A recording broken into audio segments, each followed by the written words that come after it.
35 утро, идет дождь. Вот вышел, чтобы просто отметить, что я прошел, дисциплину не нарушать.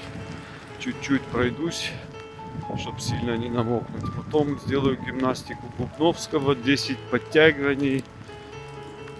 Все в таком лайтовом режиме. Потом у меня работа с психологом. С психологом хочу обсудить вот эти вопросы, когда насчет дисциплины и так далее. Насчет улучшения жизни. В общем. А так, все по распорядку. Всем хорошего настроения, здоровья и всего самого лучшего.